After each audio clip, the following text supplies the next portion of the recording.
ये कहानी एक साइंटिस्ट की जिसने एटॉमिक एनर्जी में अपना नाम बनाया और उसे फादर ऑफ एटॉमिक भी कहा गया, जिसका नाम था ओपेनहाइमर। ओपेनहाइमर को फिजिक्स में बहुत ज्यादा दिलचस्पी थी और उनकी सोच नेक्स्ट लेवल की थी, लेकिन उन्हें इस बात का जरा सा भी अंदाजा नहीं था कि उनकी सोच लाखों लोगों की जिंदगियां तबाह कर देगी। ये फिल्म एक सच्ची घटना पर आधारित है, जब हिरोशिमा और नागासाकी पर एटम बॉम्ब गिराया गया और वो बॉम्ब ओपेनहाइमर ने बनाया था, जिसने लाखों लोगों की जान ले ली। ओपेनहाइमर ने अपना पहला एटॉमिक बॉम्ब बनाया था जिसका नाम था मैनहट्टन प्रोजेक्ट, और आज हम इसी के बारे में बात करने वाले हैं। Hello friends, welcome back to my YouTube channel movie theatre. आज के इस वीडियो में हम एक्सप्लेन करने वाले हैं ओपेनहाइमर मूवी को। तो चलिए वीडियो को स्टार्ट करते हैं। लेकिन उससे पहले गाइज मैं आपको बता दूं कि मेरे चैनल पर एक भी सब्सक्राइबर नहीं है, तो प्लीज सपोर्ट में। मूवी स्टार्ट होती है और हम ओपेनहाइमर को देखते हैं जिन पर केस चल रहा होता है, जिसमें उन्हें गद्दार बताया जा रहा था कि ये मुल्क के गद्दार हैं। तो इन पर ये इल्जाम क्यों लगा, इसे जानने के लिए हम चलते हैं पास्ट में। यहाँ पर हम एक कोर्ट का सीन देखते हैं। ये एक छोटा सा कोर्ट था और यहाँ पर जज नहीं बल्कि ऑफिसर थे। इस कोर्ट में ये बात चल रही थी क्या ओपेनहाइमर को सिक्योरिटी क्लियरेंस मिलना चाहिए या नहीं। यानी कि जो उन पे इल्जाम लगा था कि 6 अगस्त 1945 में हिरोशिमा नागासाकी पर बॉम्ब गिराया गया था और इस बॉम्ब को बनाने में उन्हीं का हाथ था। जैसा कि हमें पता है ये बॉम्ब ओपेनहाइमर ने ही बनाया था। उनसे पूछा जाता है कि क्या आप बचपन से ही तबाही दिमाग वाले थे।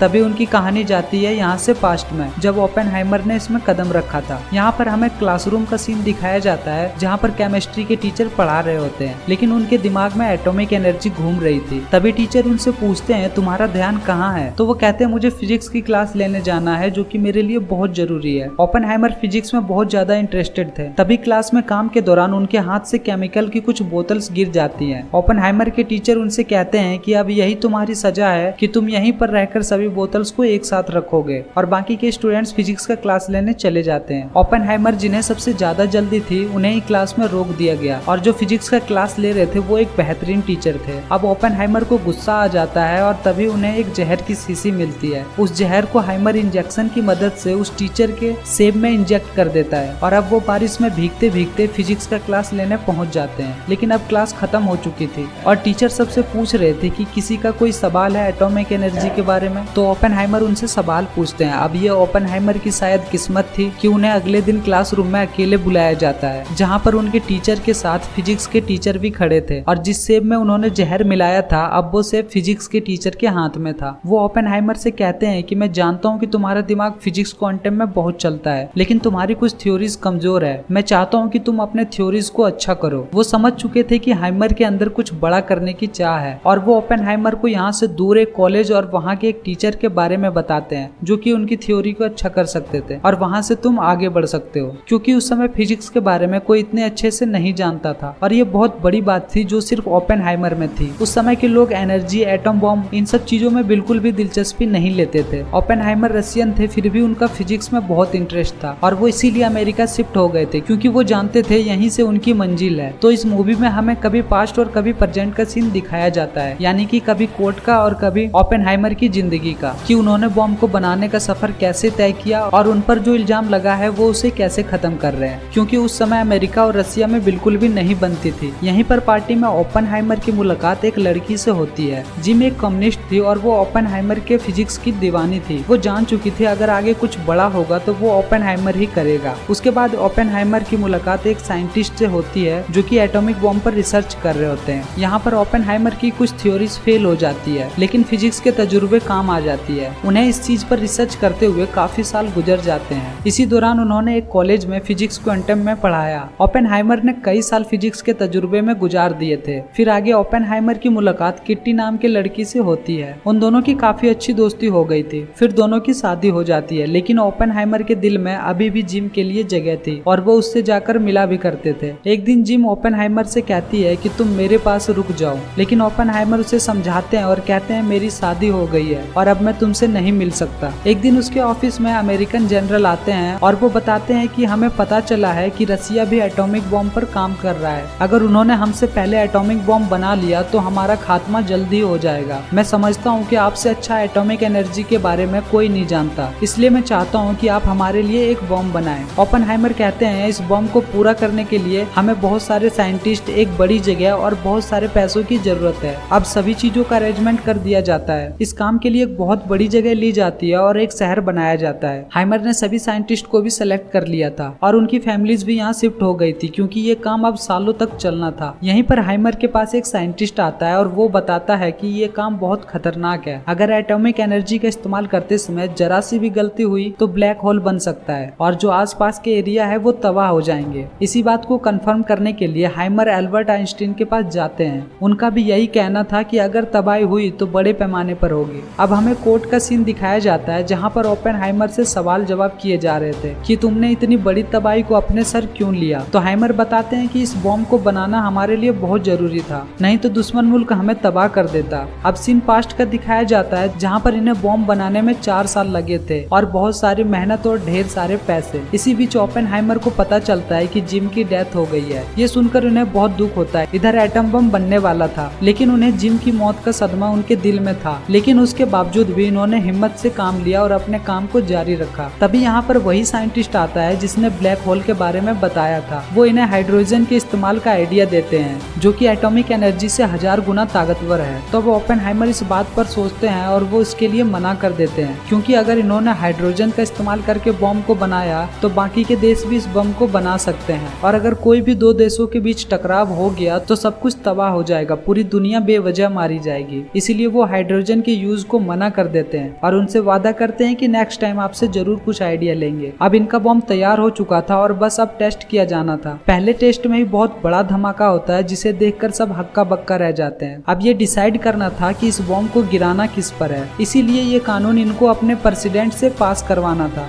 इस समय रसिया भी एक बड़ी ताकत थी और अमेरिका भी। इसमें कमजोर था तो वो है जापान। प्रेसिडेंट को अपना शिकार जापान नजर आ रहा था तो ये वहाँ के 16 जगह को पॉइंट आउट करते हैं। इनमें से इन्होंने एक जगह को चुना था और वो नाम आता है हिरोशिमा नागासाकी का। अब इनके बम का आखिरी टेस्ट होना था लेकिन उस दिन बारिश हो जाती है और इसी वजह से वो टेस्ट रुक जाता है। इसी दौरान जनरल को न्यूयॉर्क पहुंचकर सारी इन्फॉर्मेशन देनी थी कि इन्होंने अभी तक जो बनाया है वो सच में काम करता भी है या नहीं, और इस आखिरी टेस्ट से ही काफी लोगों की उम्मीद जुड़ी हुई थी। अब बारिश भी रुक जाती है और सभी लोग अपने कुर्सी की पेटी बांध लेते हैं। तभी शुरुआत होती है एक ऐसी तबाही से जिसने अपना नाम बना लिया था। ये धमाका इतना बड़ा और खतरनाक था कि जमीन तक हिल गई थी। इनका बम बनाने का तजुर्बा कामयाब हो गया था, सभी बहुत खुश थे और अब ये हिरोशिमा पर बम गिराने के लिए तैयार थे। और जब ऐसा किया गया तो अमेरिका के गवर्नमेंट बहुत खुश थे, पर वहीं ओपेनहाइमर बहुत उदास थे। उन्हें दुख हो रहा था कि उनकी वजह से कितने परिवार खत्म हो गए, बहुत से मासूम बच्चे मारे गए और लाखों लोगों की जिंदगियां तबाह हो गई। और वो हादसा इतना दर्दनाक था कि ओपेनहाइमर की आंखों में वही मंजर घूम रहा था। वो अपनी इस कामयाबी के बाद जब अमेरिका में स्पीच दे रहे होते हैं तब वो बस बाहर बाहर से खुश थे मगर अंदर से वो बहुत ज्यादा उदास थे। उन्हें हर तरफ लाश नजर आ रही थी। जिसके बाद उनकी मुलाकात अमेरिका के प्रेसिडेंट से होती है। ओपेनहाइमर कहते हैं, देखिए हमने इस बम का प्रोडक्शन तो कर लिया लेकिन हमें इसे यहीं पर रोक देना चाहिए। अगर हमने इसे नहीं रोका तो दूसरे मुल्क भी ऐसा ही करेंगे और पूरी दुनिया तबाह हो जाएगी और इसका सारा इल्जाम मुझ पर आएगा। प्रेसिडेंट कहते हैं, देखो ये बम तुमने नहीं बल्कि हमने गिराया है और आने वाले समय में भी इस पर काम होता रहेगा। अपनी इस कामयाबी की वजह से ओपेनहाइमर मशहूर तो हो गए थे मगर इन्होंने यहीं पर इस काम को रोक दिया ताकि और आगे तबाही ना हो। यहाँ से कहानी कोर्ट में जाती है जहाँ पर बहुत से ऑफिसर और साइंटिस्ट दलीलें दे रहे थे कि आखिर कौन कौन इस बम को बनाने वाले प्रोजेक्ट में जुड़ा हुआ था। और यही वजह थी जब ओपेनहाइमर ने और भी बम बनाने से मना किया तो इन्हें मुल्क का गद्दार कहकर केस में फंसा दिया। यहाँ पर ओपेनहाइमर के बारे में सबकी यही सोच थी कि उनका दिमाग इतना तेज कैसे चला कि उन्होंने दुनिया को तबाह करने के लिए इतना बड़ा हथियार बना लिया। दरअसल यहाँ पर ओपेनहाइमर को फंसाने में उसी साइंटिस्ट का हाथ था जो कि हमेशा से चाहता था कि ओपेनहाइमर से मिलकर हाइड्रोजन बम पर काम करे, मगर उन्होंने उनके साथ काम करने से इनकार कर दिया था। इसीलिए ओपेनहाइमर को इस केस में फंसाया गया।